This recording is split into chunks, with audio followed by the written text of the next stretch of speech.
Is the way that physical goods are made in the world about to change over the next decade? Yes, radically. And there's two reasons for that. One reason I've already talked about in prior videos. What is that?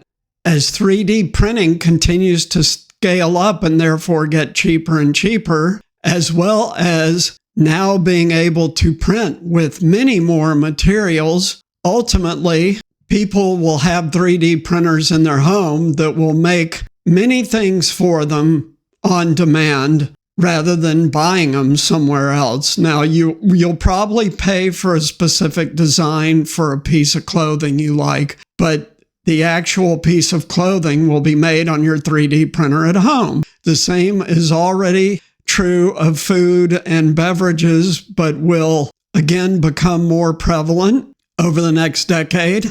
And then 3D printing is really starting to scale up to big scale in factories. I did a recent episode on that. So that's one way. But today we're going to talk about a whole other way. And there's a very interesting video online from the Wall Street Journal titled, "How Microfactories Could Revolutionize Car Manufacturing." Now, this video came out a little while ago, and I've had other more important things I wanted to talk about, but this doesn't just apply to cars. This is going to apply to a lot of things.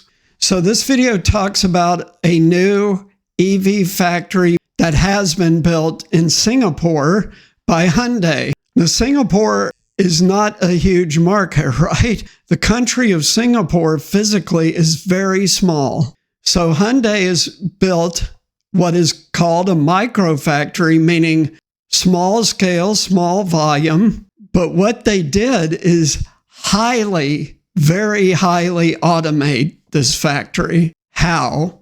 AI, of course, but that AI driving robotic arms, robot dogs, and other features that are used to assemble flexibly at small scale. So what does that mean? That means that in Singapore, with this factory, there's only a few people working in it. They are building cars with just a few people working in this factory, and you can basically completely customize a lot of the features on your vehicle.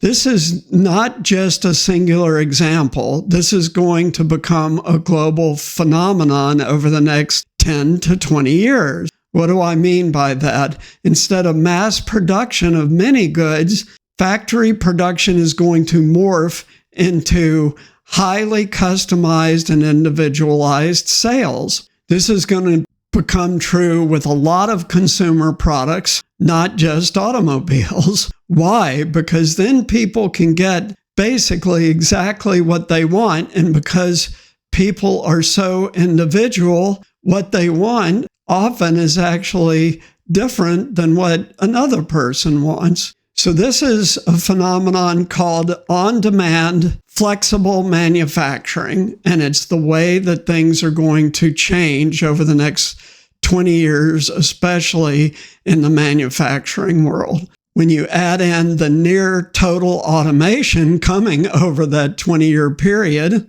production of physical goods will completely change. As I mentioned before on other videos, at my last company that was a significant manufacturing company, I had told the board of directors and owners at one point that if we were doing our job right, the factory would eventually only have one employee, a maintenance person, there 3, one on each shift, sitting there making sure the equipment works right and then fixing it if it broke down. But this is the way things are going to go in factories over the next 2 decades. Flexible manufacturing, allowing small quantities to be made in a very customized way, and high automation. So Hyundai is at the vanguard of what will become a major global trend. And this will have a profound change on the world generally in a couple of other ways.